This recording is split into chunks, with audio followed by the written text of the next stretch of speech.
Ya. El grupo conformado por Eduardo Arbeláez, Paola Arroyo, Mariana Díaz Collados y Laura Gabriela Arango les correspondió la pregunta 12 del taller de diseño de bioreactores, que dice: la Agencia de Protección Ambiental en los Estados Unidos, EPA, estima que existen más de 1 millón de tanques de almacenamiento de residuos de petróleo en el subsuelo. Se ha confirmado que más de 436.000 de estos tanques han liberado material en el ambiente debido a fugas. Tenemos como suposición que para simplificar el problema, asumamos que el octano es un buen representante de todos los componentes encontrados en la gasolina. Tenemos como información adicional que el rendimiento de octano en biomasa es 1.2 gramo-gramo. La estequiometría no la presenta el problema, que es esta fórmula que podemos encontrar aquí, en la que tenemos unas incógnitas que posteriormente podrán ser halladas para encontrar los valores estequiométricos que balancean la ecuación. Nosotros decidimos normalizar la ecuación tomando A como 1.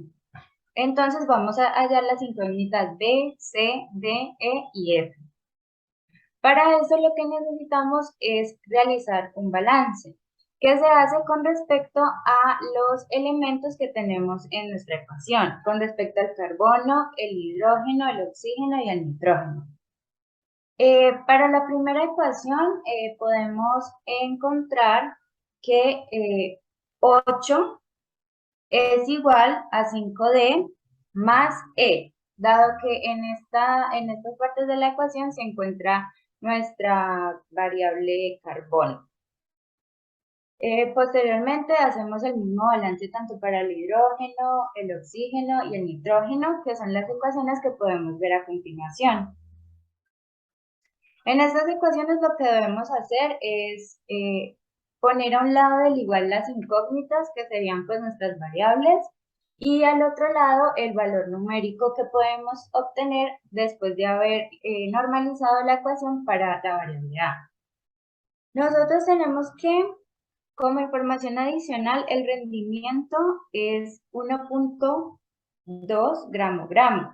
En este caso, nosotros tenemos un balance mol-mol. Entonces, nosotros lo que hicimos fue en el rendimiento, que es Y, lo que hicimos fue que tomamos los valores correspondientes y los multiplicamos por el peso molecular del oxígeno y del el octano, para que nos quedara mol-mol y no gramo-gramo. Después de esto, lo que hicimos fue poner los valores correspondientes, organizarlos en una matriz, que nos queda una matriz 5 por 5 con nuestras variables, y tenemos una matriz en donde podemos tener los valores a los que igualamos las incógnitas. Listo. Ahora pues como expresó mi compañera Gaby, voy a proceder mostrando cómo fue el código en el MATLAB para ingresar la matriz. Aquí tenemos las dimensiones de la matriz, que vendrían siendo una matriz de 5 por 5, 5 por 5. Esto con la intención de poder encontrar los coeficientes. Em, Aquí al lado derecho podemos ver la matriz como se vería normalmente, y aquí al lado izquierdo podemos ver cómo fue ingresada en MATLAB para poder divisarla de esta forma. A esto se le agrega un vector que vendría siendo la parte que igualamos. a- es decir, despejamos estos valores de acá, estas variables, por ejemplo, D y E, las igualamos a 8 y corrimos todos los coeficientes y las variables al lado izquierdo y los números al lado derecho para de esta manera poder encontrar este vector B, que es el que estoy ilustrando aquí a continuación. Una vez con esto, se ingresó el MATLAB el código. Básicamente fue hacer una división de la matriz A entre el vector B. Y con esto obtuvo los coeficientes. En este caso, como estamos buscando el del oxígeno, la asociaba al oxígeno, porque recordemos que la pregunta nos dice en sí que debemos calcular la demanda biológica del oxígeno, BOD en millones de moles de oxígeno, necesaria para remediar los desechos de petróleo de tanques que han liberado 10.000 galones de gasolina. Ahora bien, este ya nos dice directamente 10.000 galones de gasolina, asumiendo que se comporta de esta manera, es decir, que es que como si fuera octano, todos esos 10.000 galones. Para trabajar esto, entonces, una vez se contaba con los moles de oxígeno, lo que se hizo fue determinar, pues se buscó en bibliografía, por no decir Google, densidad de octano, que era equivalente a 703 kilogramos sobre metro cúbico. Teniendo en cuenta que había 10.000 galones de gasolina, se determinó que había 37,85 metros cúbicos de gasolina. Con esto, pues se pudo hacer la conversión de la densidad que obtuvimos de las fuentes a lo que había de gasolina. Se obtuvo un total de 26.608,55 kilogramos de octano. Teniendo en cuenta el peso molecular de este componente, que sería 114 kilogramos sobre kilomol, se realizó la respectiva conversión de unidades para obtener 233,408 kilomol de octano.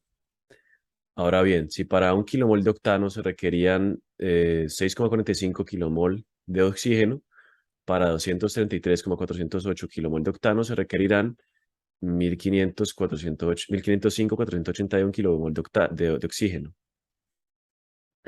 Es decir, a esto recordemos que como está nos solicitan que lo demos en millones de moles de O2, no en millones de kilomoles. Lo que debemos hacer es convertir estos 1.500, multiplicándolo por 1.000, a 1.505,481 moles de oxígeno. Y BOD en millones, entonces, será 1,5 millones de moles de oxígeno. Ahora, para la pregunta 13, que es la que está asociada a este mismo problema, van en conjunto, podemos emplear la misma matriz, pero empleando el 1,21 para la fuente de nitrógeno, que sean los moles necesarios. Ahora bien, si hacemos el mismo procedimiento, si para un kilomol de octano se requieren 1,21 kilomol de nitrógeno, de fuente de nitrógeno, entonces para 233,408 kilomol de octano se requerirán, por regla de 3, deducimos esto, que es 282,423 kilomol de fuente de nitrógeno. Teniendo en cuenta el peso molecular de esta misma fuente, podemos determinar la cantidad de kilogramos, y si hacemos la conversión, como hicimos acá arriba, de estos kilogramos a toneladas, que el ejercicio 13 nos lo pide en toneladas, obtendríamos entonces 4,801 toneladas de fuente de nitrógeno o 4,8 toneladas de fuente de nitrógeno. Eso sería todo el ejercicio, y en caso de alguna duda, pues contáctenos. Muchas gracias. Eso fue todo por parte del grupo de Laura Gabriela Arango, Mariana, Paola y mi persona Eduardo Arbeláez. Muchas gracias.